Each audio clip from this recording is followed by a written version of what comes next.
useful tips. Hello everyone, I am Sandeep Gupta. I am from UP.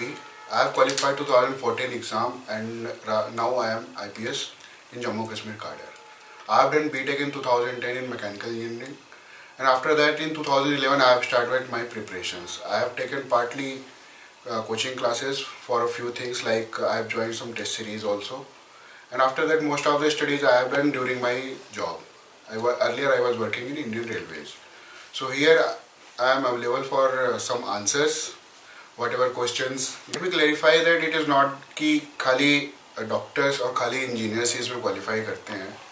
Before CSAT, जब CSAT नहीं था तब ज़्यादातर आर्ट्स के स्टूडेंट्स आते थे. उसके बाद CSAT का पैटर्न ऐसा था जिसमें इनको बूस्ट मिलता है जो साइंस के स्टूडेंट्स होते हैं, खासकर क्वान्टिटेटिव एप्टीट्यूड्स में, और जो इंग्लिश रीजनिंग और ये सब होती है उन सब में साइंस स्ट्रीम वालों को बेनिफिट मिलता है. और 2007 मेल्टडाउन के बाद से ज़्यादातर लोग अच्छे जॉब्स के लिए भी इधर आ रहे हैं. तो अभी जैसा कि अभी का फिर से ट्रेंड हो गया है कि CSAT का जो एप्टीट्यूड पार्ट है, जो पेपर 2 है, वो अभी क्वालिफाइंग हो गया है. तो उसके बाद से अगेन जो आर्ट्स वाले हैं वो डोमिनेट करना धीरे धीरे चालू कर रहे हैं. यह कि आपको कब प्रिपरेशन स्टार्ट करनी है. देयर आर पीपल जिन्होंने कि फर्स्ट अटेम्प्ट में ही क्वालिफाई कर लिया है विद इन अ ईयर, और there are people who have taken 4-5 attempts. If you take my example, I was working and again I was preparing with my job also. So I took around 3 to 4 years. Some people normally जो people होते हैं जो एक average, जो मैं कह सकता हूँ एवरेज IQ के लोग हैं हमारे जैसे, उनको 2 साल लग जाता है इस पूरे सिलेबस को अच्छे से प्रिपेयर करने में. तो आप मान के चलो कि it is a 2 year project. कभी कभी 3 साल भी लग सकते हैं, उससे ज़्यादा भी लग सकता है, but normally it is a 2 year project. बिल्कुल इस एग्ज़ाम को आप आराम से घर में भी प्रिपरेशन कर सकते हैं, बशर्ते इसमें आपको अच्छे गाइडेंस की ज़रूरत है. इसमें आपको स्टफ्स पढ़ने के लिए बहुत सारे मिलेंगे, बहुत सारे बुक्स मिलेंगे, बट क्या पढ़ना है, क्या छोड़ना है, क्या रेलिवेंट है, क्या इररेलिवेंट है इस एग्ज़ाम के लिए, इसके लिए थोड़े गाइडेंस की ज़रूरत होती है. अगर आपके कुछ कॉन्टैक्ट में लोग हैं जिन्होंने ऑलरेडी क्वालिफाई किया है और जिनको पहले से एक्सपीरियंस एग्ज़ाम्स का, then you can take help of those people. Otherwise, you can take help of some coaching institutes, but coaching institutes are not necessary to qualify in this exam. Actually, मेरे inspiration के सोच मेरे parents थे जिन्होंने शुरू से मुझे motivate किया, मेरे टीचर्स थे जिन्होंने मुझे शुरू से मोटिवेट किया सिविल सर्विसेज के लिए.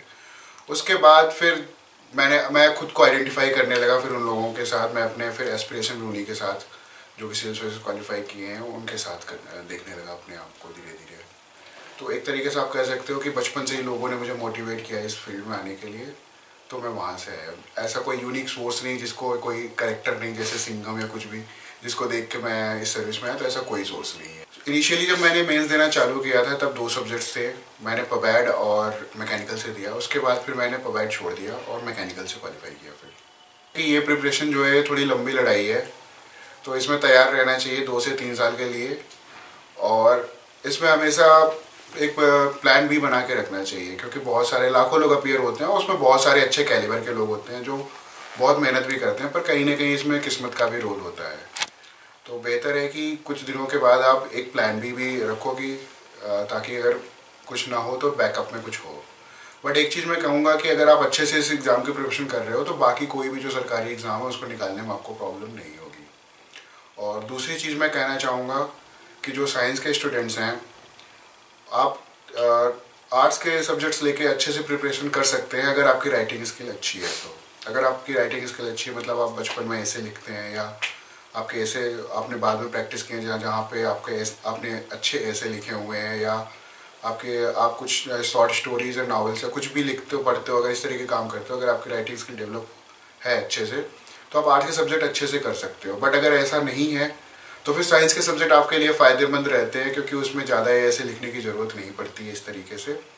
और उसमें जो अगर आप अच्छे से उसका सिलेबस चूँकि बड़ा होता है, बट अगर उसको अपने प्रिपेयर कर लिया तो मार्क्स श्योर शॉर्ट है कि मिल जाते हैं.